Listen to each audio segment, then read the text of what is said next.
Dog fans, it's time to hunker down. I'm Jeremy the Impact York. I always forget, are we calling you Trash Panda still? I guess. I mean, let's just roll with it. I mean, Okay, Jake Trash Panda Skinner, and this is Hunker Down, Impact Media's weekly drive through the hedges into the world of all things Bulldog football. I don't know why that trips me up so much. yeah, it's easy to do. I swear I've only had water today. Same. Scout's on. I take it back. I had coffee. That's about it. It Yeah, was not Irish. yeah. It was I not say Irish. there is some of that here too. But since neither of those things sponsor the show, we can't tell you what we're actually having. So if you Fair guys want to enough. sponsor the show, I will happily talk about your beverage, your cheeseburgers, um, your video game setup. You know, whoever wants to sponsor, we are equal opportunity. Absolutely. I could talk about mine, but I'd have to then I'd be sponsoring ourselves, and I can't be doing that. Conflict of interest. Yeah, we barely pay you now. I mean, for you to have to pay the show, it'd be kind of weird. Yeah, it would.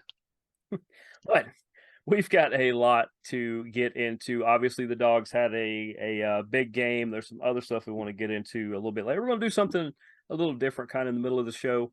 Jake already knows about it. We're going to do it with all of our college shows, where we're going to throw in some kind of non. It's still college football news, but it's non main topic. You know, some bigger stuff going on. Hmm. But let's start with that game, the win versus Ball State. We're not even going to sugarcoat this one. 45-3. I think Kirby is more upset by the 3 than he is happy about the 45. Uh, Probably, but I think he was happy with where we are. We actually had a good game. And I took some notes for you, man. Like I hate to say that I didn't really get a chance to watch all of it. I did catch it. I basically had my cell phone in my car turned sideways so I could keep an eye on it. It's just one of those, it's early season. I feel bad saying that, but it is what it is. So Well, I missed we like look the last good. 5 minutes because my feed went out and I tried to find it on a lot of streaming platforms and it disappeared. So I actually just watched the highlights of the last 5 minutes, but I did catch the rest of Yeah. it. Yeah. I mean, Georgia looked good. Play calling is so for the Bobo haters out there, play calling running style, a lot of his passing plays is identical to what Monken ran. Nothing's changed. We're still the same football team. This is not Bobo's offense or Monken's offense. This is the UGA offense. Monken created it. Kirby wanted it, and he was already shifting gears by hiring a different offensive line coach. That's a whole topic I could spend an hour on. Like I have an article this big I've read before that is wild about that. But um, I mean, I like where we're at. Running game is still not there yet. But Georgia does not run a traditional power running game like 3 yards in a cloud of dust fans like my grandfather want to see. You're not going to see 1,000-yard rusher at Georgia unless a miracle happens anymore. Your days of relying on Herschel are done. We're moving on.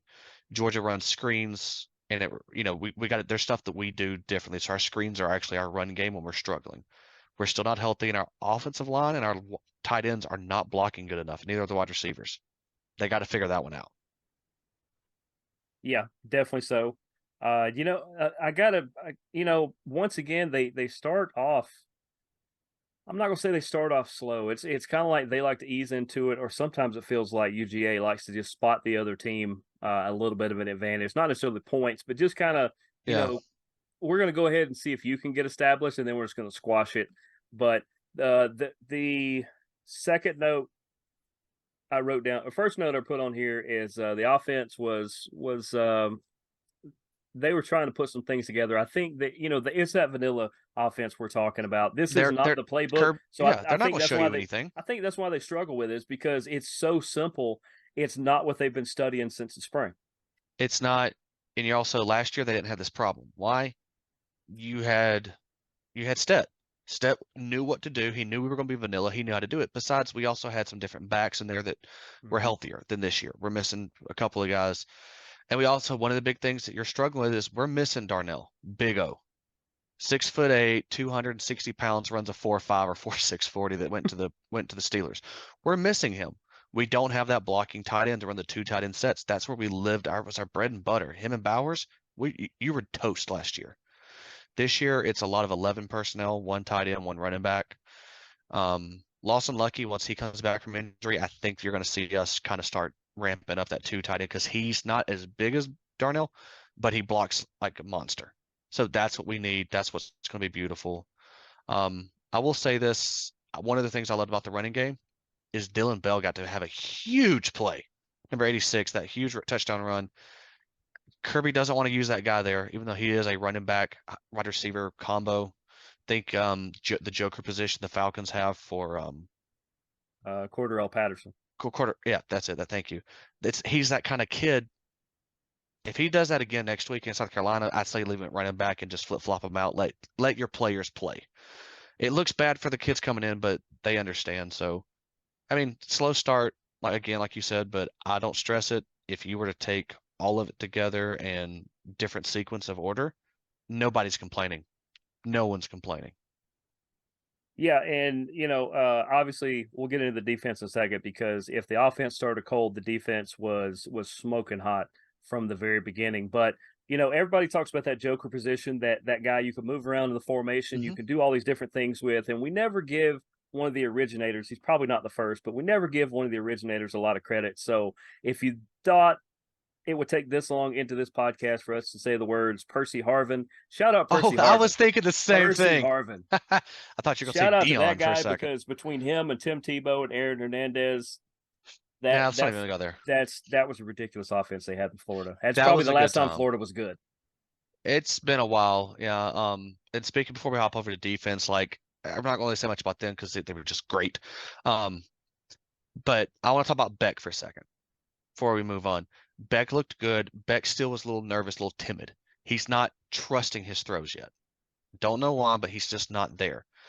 All off season, I've heard he looks good. I've heard people say this is a three-peat kind of team. He's that kind of quarterback. He is a first-round quarterback if he finishes developing this year or next year. As a Georgia fan, you want him to have ball out this year and go pro because we got Raiola coming next year. We all know that kid's not going to sit around for long. But you take away his fumble in the first drive, which Mhm. take it out of this arm, put it on this one. All you have to do, flip it around, no fumble. You take that away, you take away the two drops and his pick. That was a weird deflection pick that should Yeah. not have been picked.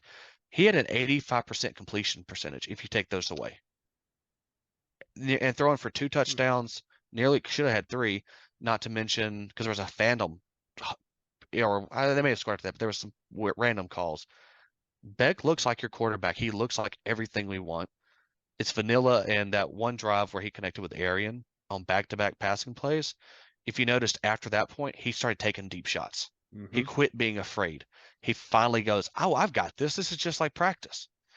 Brock Bowers looked over the middle once or twice, some back shoulder throws. We caught the ball. If that was a warm up for South Carolina, I feel bad for them. Absolutely, and we'll get into a West Georgia high school football announcement that involves at least one of us on the show a little bit later on. Little bit later on, in case we have some viewers out in this area. But speaking of which, if we're going to talk about the defense.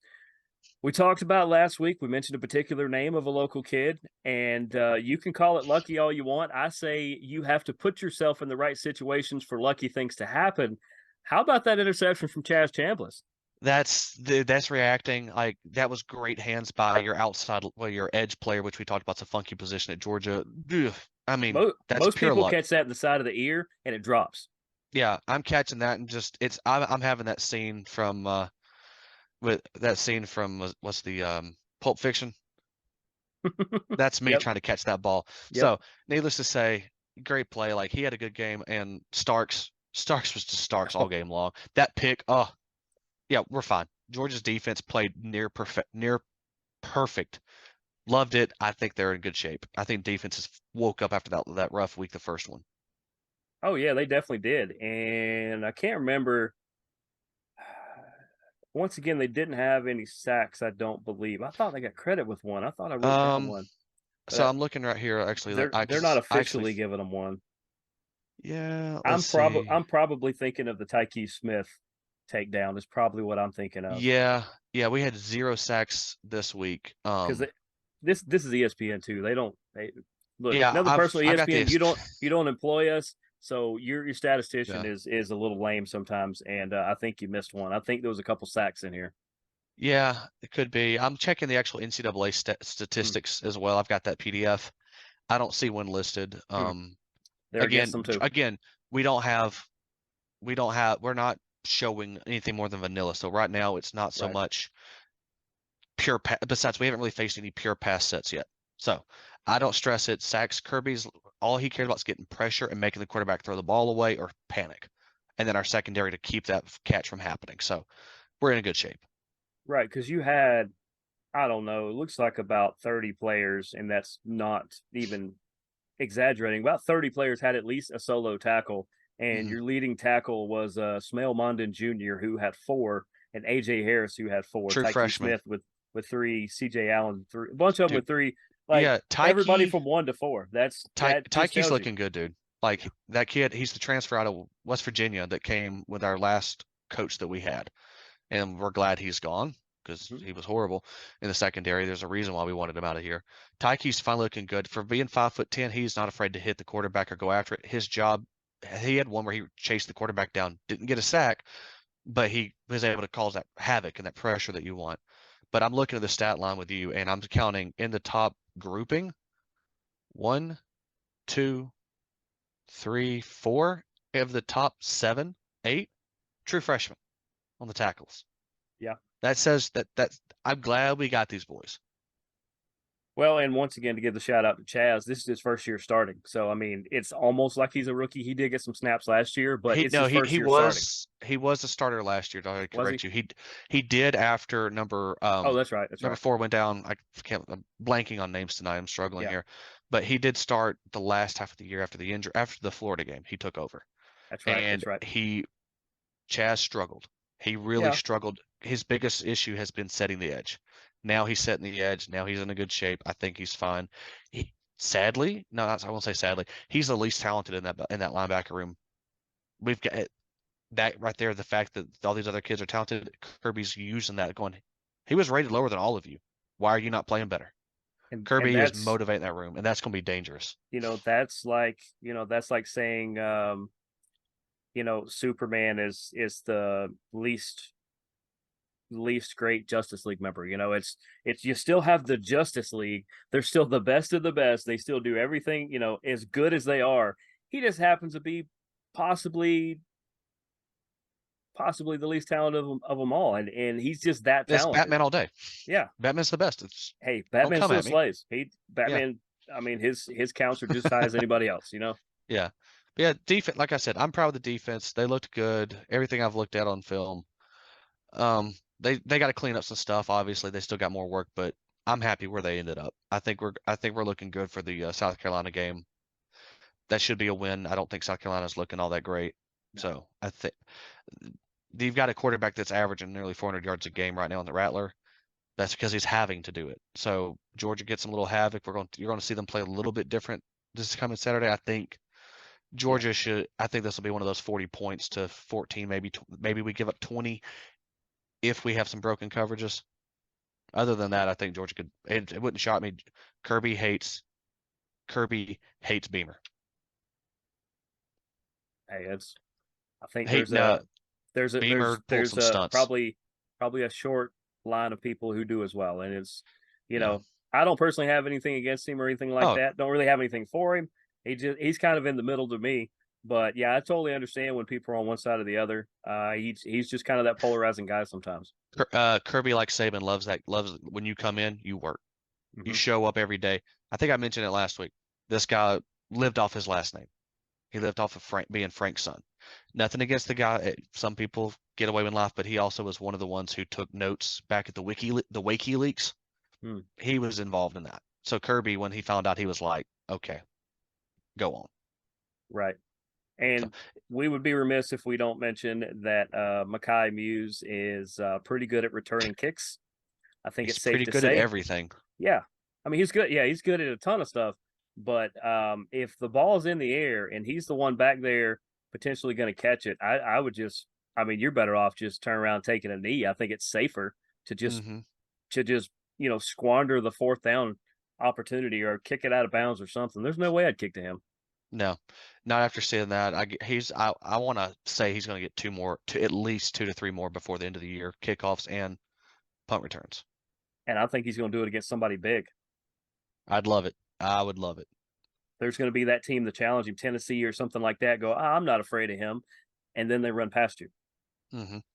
Yeah, Tennessee could be the one for sure. Late in the year, right when we need it. And got to give Woodring credit. He seems to be getting better. He did miss the one, but it's early on, and if you're going to miss, you miss against You UT missed against this Martin. You team. you miss against Ball State. You miss against those teams, not Yeah. when it's going to count later. And I hate to say I would rather see him miss the short kick, but I would rather him miss the short kick because those are harder to get. Hmm. And he just hooked it a little bit. That was all it was. Just didn't quite get enough in there. It's life. He learns from that one. It'll make him better. Oh yeah, I've argued the whole don't move the extra point back because you're actually making it easier to hit. Where when it's up there on the goal line like it was before, just, on the 2 yard line or whatever, it's such a straight up shot that if you don't clip it low enough, you're not going to make it. It's a harder kick the further up you go. Hmm. That's true. But other than that, I mean, the fact that Brett Thorson even got on the field was kind of amazing to me. I mean, bless him. This, only on this show and only from me probably will you ever hear Brett Thorson more than twice on any UGA podcast. Shout out to the Thorson family. You're welcome for mentioning him. He did a good job when he actually got in the game. Yeah. I, he's He's gonna lights he's out. gonna be a guy that's gonna pin you easily back on your goal line. Yeah. We love him. The Thunder from down under. Like, I mean, he will go pro. Someone will draft him. We're glad we have him. I'm curious to see what we do next time when it comes time to get another kicker. Would not be shocked if we're going back to Australia. Is he a senior? I think he's technically a sophomore. Okay. Yeah, I'd have to go look that one up. I did have it earlier, but I will find that out for you. Let's find out. According to this, he is sophomore. Okay. Okay. Out of Yeah. Melbourne, Victoria, Australia. I believe that's Victoria. Yeah. Okay. So yeah, he's Okay. yeah, I can't remember if he did anything what else he's done, but he is definitely So definitely someone we love. still at least 1 year before he could go pro. One more year. Yeah, I don't know when he was his bio when he was born exactly. Reason I I don't know say how. that is my Cowboys need a punter, and we'd love to have him next year. So I was just gonna say you should go visit Dallas. Yeah, I hear you. Y'all need one. He is 21 he was 21 as well, so he is like 23 years old technically. Um, but he still has another year before he can technically go pro. Right. So Georgia's get at least 1 to 2 more years. So there we go. NCAA would need to change that rule at least for kickers, because the Cowboys need him desperately. I say that, and we We saw what don't they did. let's don't go there. Yeah, Let's don't go that's there. yeah. Giants fans, I don't want to hear another word out of you for another week. So anyway, so I guess any kind of closing remarks on the Ball State game. Honestly, nothing. I'm actually looking forward to our next two topics that we got, man. I've actually got a third one I want to throw in there for our Okay. West Georgia area fans too. But Georgia game. It's a great game. Love to watch it. Can't wait to watch the next one. But dude, I'm ready. I'm pumped about the next ones because I'm ready to go ham. Oh yeah, it's gonna be fun. All right, so like I said, we're gonna do something a little different in our college shows. Hoping to do it every week. Just depends. Sometimes there's just nothing going on. So, but in this case, there are some bigger topics going on in the college football world. I'm gonna start right off the gate the way I listed them, and I want to get your take on Deion Sanders and the 2-0 Buffaloes Hmm. of Colorado. Do you think it's the hype is getting people, or do you think he actually has them to play, or is he somewhere in the middle? Think he's in the middle. Again, this goes back to what you and I talked about before we started this. I don't love the fact that he brought in he ran off 73 players. Okay, that the roster turnover that high should not be like, okay, you're making this now a pro sport. This is no longer just college. These are kids' lives. They gave up that free education. They had to transfer to find somewhere else that could take their degrees. You just uproot like, I know this is money and all this. Like, don't get me wrong, I'm a football fan. I love it. Okay. But I'm also trying to think of like bringing in 73 new player or 50 something new transfers on top of recruiting. It's a new day for if Dion is successful this year. Now, if he has to build it over 2, 3 more years, then I'll be like, look, every now and then. But if he makes a playoff this year, a lot of teams are going to try to copy from him, and Hmm. it's not going to be good. It's going to be a wild, wild west, and they're going to have to go fix NIL and the transfer portal and go, nah, we're done. Forget it. Because it's already tough. They're a good team. I do think they're a 4-loss team when you look at their schedule. I think like a Stanford, Oregon, Utah, and USC have got them, but only if USC's defense can actually learn how to play defense, because Alex Grinch has no clue what that word means, and he coaches that. Um, we'll see how that one goes, and I will say that his son Shadur, or if that's how you pronounce it, looks Yeah. really good. I'm not going to say he's great yet. I want to see against what he does against a defense, because TCU is not the same team that played football last year, and Nebraska is the first year under Matt Rule. We know they're not good. Scott Frost ruined that team. He was not right for them. So I say if they'd have played two good teams, you're look. I don't think they'd have won. I think they'd be closer to 0-2 if they played two high quality. If they had to play SEC or even ACC like FSU, Miami, I'd be very even Georgia Tech. I would wonder what they could do with them. And that's not a shot at Georgia Tech. No. I'm just saying, like as a Georgia fan, we look at Tech as little brother. We love them, love John, but like Tech is Tech. I mean, I want to be curious what Georgia State does against Colorado State or Colorado, excuse me. I think they'd lose, but they give them a run for their money for a half. The way Georgia State's playing right now, they are really running pretty hot. So Yeah, that could be interesting. yeah. But that's just my take. It could work out in the long run, but I don't want to see it work out this year. Just for how Deion did it. I like Deion, but he is a loudmouth, and that's either love him or you hate him. You love him at sometimes, but he just the way he goes about it and the way he handles his business. Now he can hype me up all day long. I love listening to it. Like I'm like, dude, yeah, I hear you. But some of this other stuff has me very curious for the long haul. Yeah, and like you said, I mean, here's how this format's going to work too. Is for the most part, we're going to get Jake's takes on all the stuff we're going to talk about. When you tune into the tech show, you'll hear John's on this topic, along with another one more suited to the Georgia Tech world. And then if you tune into the Kennesaw show, that's where my full takes on these are. But you brought up an interesting point. If this does work, people are going to want to start copying it because parity is king. That's the way it works in any sport. If you're running a team and you're running it better than me, if I start copying you, I can at least hang on, be close to you, maybe Hmm. surpass you at some point. So just think about this for a Yeah. minute. Talk about Fantasyland.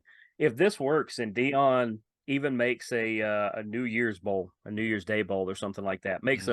a top 8, top 10, top 12 by the end of it, which is very possible. This team, even with a They handful of get good losses, enough. could. They get good enough, and they finish in the top three of the Pac-12. Someone will want them that bad.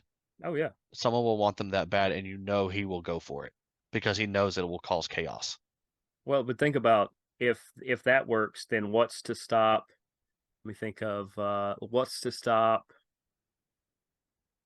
Texas Tech or some team like that. I'm trying to think somebody on Colorado's level as far as fame. One of Uh, those, another think Colorado about like this. team. Think What's Colorado State. What if Colorado State what were if to Colorado jump State conference? says, "Hey, Michael Irvin, you can do the same thing Deion did. We'll pretty much give you the keys to the kingdom. Don't get us suspended or wins taken away or vacated. Let's try to keep it in the right parameters. But hey, Yeah. Michael Irvin, hey, Troy Aikman, hey, one of Or hey, let's these. just go this. Hey, Bobby Petrino, come on back. I mean, you Like know, literally, it's gonna cause chaos. Like mm-hmm. I'm all for players transferring under the right circumstances, but I'm afraid that the NIL thing is gonna cause some issues when it comes to that. It's wild, wild west right now, and enjoy football while it is because it's either gonna change or it could become something we don't like anymore. Yeah, it might become cricket. I don't really feel like watching cricket. All the cricket talk will be on the tech show, by the way, in case anybody's wondering. Yeah. That's the person here at Impact Media. If you want to talk cricket, John is the one to talk to about it.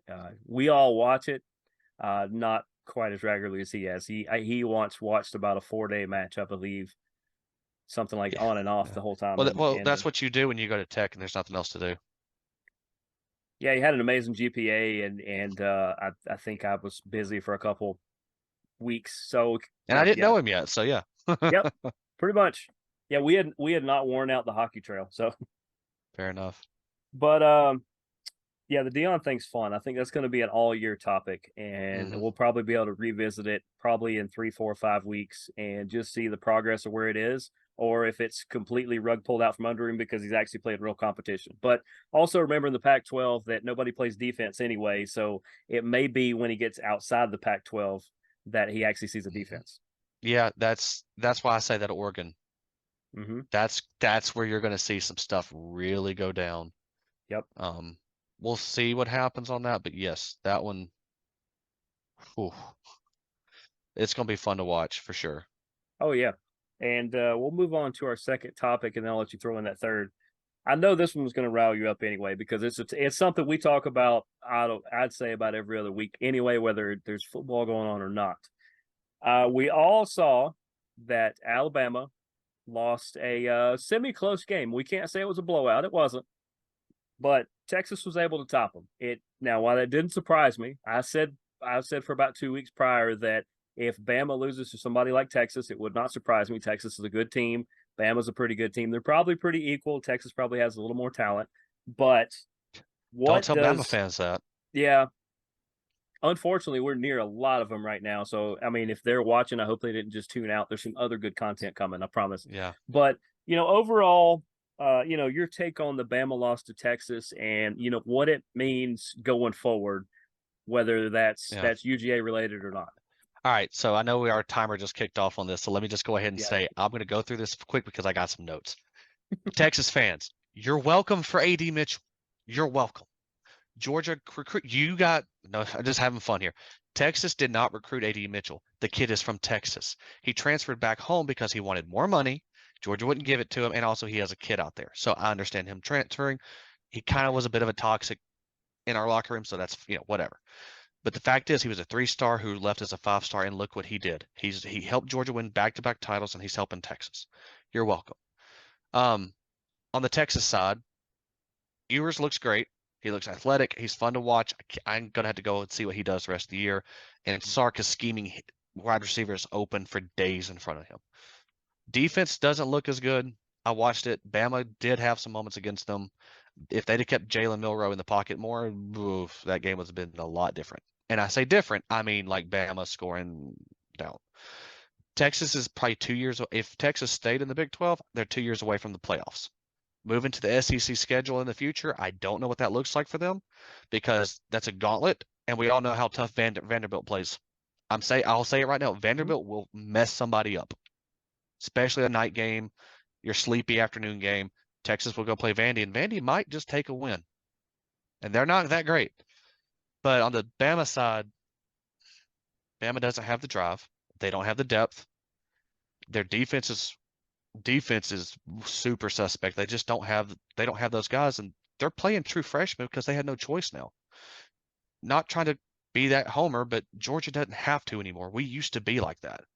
You're seeing the paradigm shift here, and it's just wild.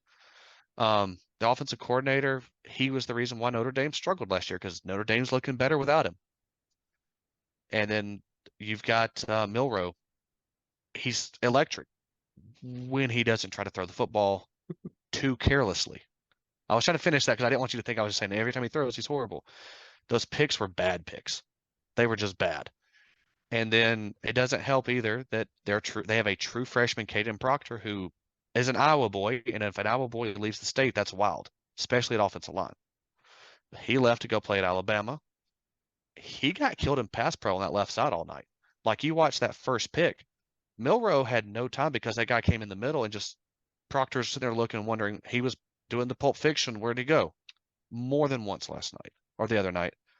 But yeah, Bama, I hate to say it, things could happen. You could get better, but enjoy this year with Saban. I don't know if he's going to last by the end of the year or next year.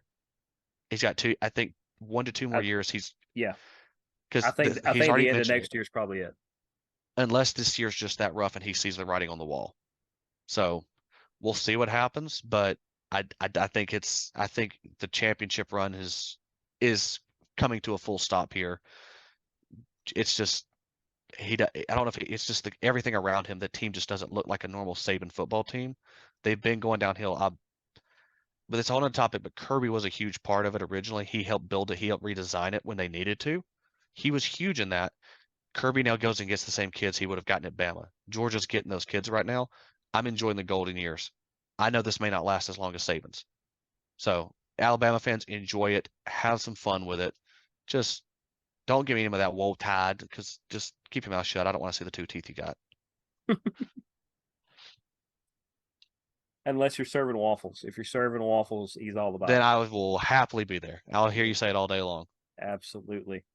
We love And our that's not a shot. local. I'm just having fun with some of the Alabama fans. I'm not having fun with all mess with all of them, because there's one person in particular I know who I'm talking about, who is an Alabama fan, and I would never say anything to them rude about them, because I wouldn't.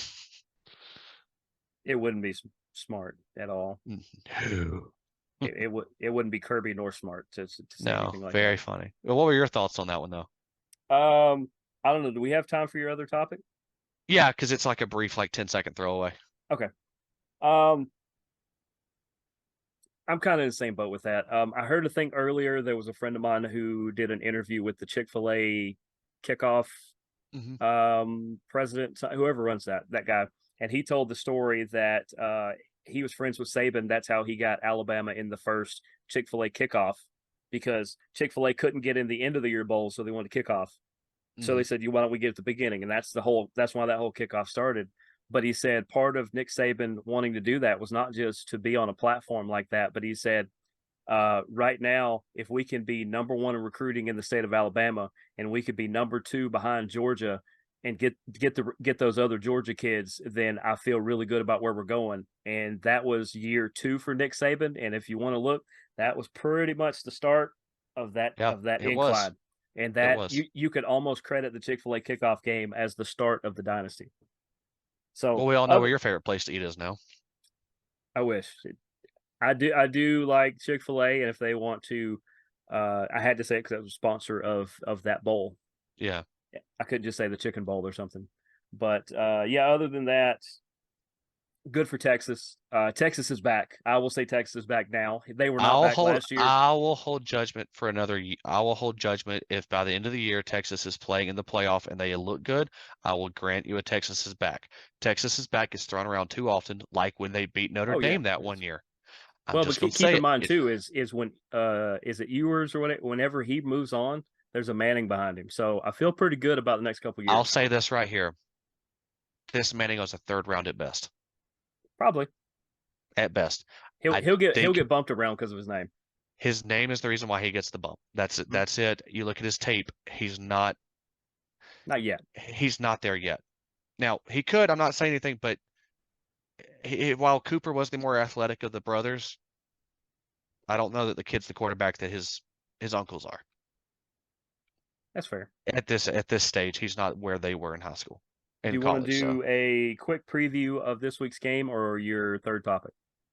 so you saw the Georgia game. So I, well, I didn't really get a chance to watch to see what South Carolina did. So I think I just like I said earlier, I think Georgia's going to show some new stuff and then go vanilla in the second half if we're up big. You'll probably see the backups. I'll give that one like a 40 something to 10. South Carolina destroyed Furman 47-21 last week Ooh. and lost to 21 ranked at the time 21 ranked North Carolina 31-17 in the Hmm. Duke's Mayo Classic kickoff. So Yeah, the it's the Furman South one, that's a Carolina you're typical win. expecting. It's Hmm. the South Carolina expecting. So Yep. the last thing I want to say, because I know time's running short, is huge shout out to our local University of West Georgia Wolves. They're going Hmm. Division One. Hmm. They are moving up a level to the Atlantic Sun Conference, which is partnered with the old WAC. We remember that conference from back in the day. They dropped football quite a few years ago. They got raided. All their teams moved on to the Mountain West and to the American Athletic, if I remember Hmm. right. So they've partnered up. They are now all going to jump in together in this massive one called the United Athletic Conference. It's a partnership between the two sides, and you get Abilene Christian, Austin P or Pay, P. Central Arkansas, Austin P, thank you. Eastern Kentucky, which is the Redfield, if I remember Hmm. right. North Alabama, and North Alabama's no slouch ever. No. Southern Utah, Stephen F. Austin, Tarleton State, and Utah Tech.